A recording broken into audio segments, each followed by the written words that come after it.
That's why we go to cultural. When the culture stuff is my hobby horse, because like in HR Locker and what I would, even as a consultant, HR consultant for several years before we just went straight product, um, it would have been decide how you want people to work in your business.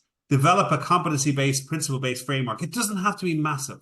It's normally the same for most organizations. It's normally teamwork. It's normally customer focus. It's normally, flexibility. Like, let's be honest, they're the three. And if you choose those three and you define them out and you develop what good looks like under each one, and get the people involved in your business to do this, right? And then hire against the criteria of how you work. Like not everybody is going to be able to, everybody is chasing the C# developer who's amazing, right?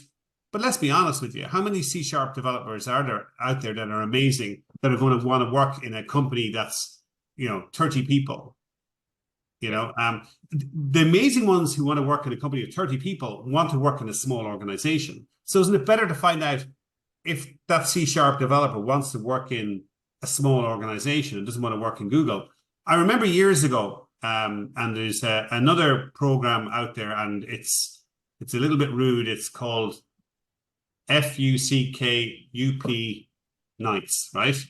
And it's where founders come and they talk to the audience about things that they messed up with. And I remember I was in Manchester at the time, and this guy came up, and it was a tech startup, and he said, we got our money, our investors said we should be looking for this type of person. We went out, we hired this guy, and he came from Google, right?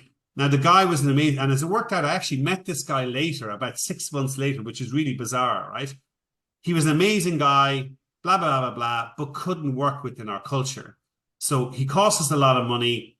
It wasn't his fault. We selected the wrong candidate because we didn't tell him that we were all going to be, working in a hub, and that you don't get your free lunches, and you don't have your this, and you don't have your that, and if you have to set up your own laptop and all this sort of stuff, right? And he says, that was my biggest mess up, okay?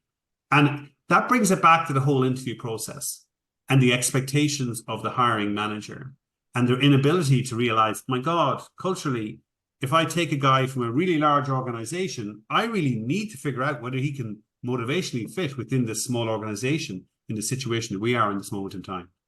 So that's a massive part of this recruitment and interviewing process, I think.